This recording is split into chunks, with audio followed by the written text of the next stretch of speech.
Dienu vēlāk pēc drifta biķerniekos tika aizdīta nu jau 10. sezona vasaras sprinta čempionātam. Tajā jaunas vēsmas. Vispirms visi posmi šogad tiks aizdīti šajā galvaspilsētas trasē.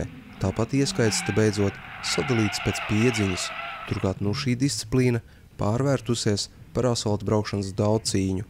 Cenšoties piesaistīt jaunus dalībniekus, vasaras sprintā bez ierastās braukšanas pa kartinga trasi vienmēr būs jāpievārē arī īpaši sapiņķerēts slaloms. Te eksperimenti ar sānslīdēm nav vēlami, jo konus vienkārši ir par daudz. To varat nojaust no šobrīd ekrānos redzamā Imanta Firsta iebrauciena. Tajā starp citu pērnais čempions bija viens no labākajiem aizmugures piedziņas ieskaitē, un ja vien Imants pārāk piesardzīgi nebrauktu kartinga trasē, viņš noteikti tiktu pie uzvaras. Šoreiz gan jāsmierinās ar otro vietu.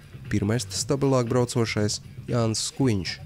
Priekšpiedziņas ieskaitē startē tikai viens titulēts braucējs – Modris Žentiņš, un izrādās tituli nav bijuši velti, jo neviens no sāncenšiem nespēja viņam sagādāt konkurenci. No 4 iebraucieniem Modris izkrita no līdera vidus tikai vienā. Otrais mērojot slalom trasi, Žentiņam sajuka braukšanas virziens, un par to iedalītās soda sekundes viņu atsvied uz pēdējo pozīciju. Nekas.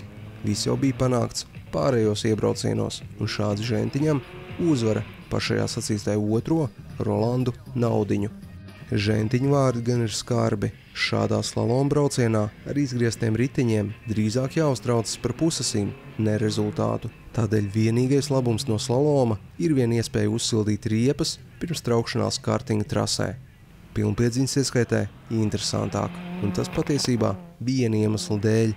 Pērnais čempions Andris Slava līdzīgāku rezultātu vārdā vienojies ar vēl 3 sāncenšiem par vienādu riepu modeli un līdzīgu amortizatoru izvēli.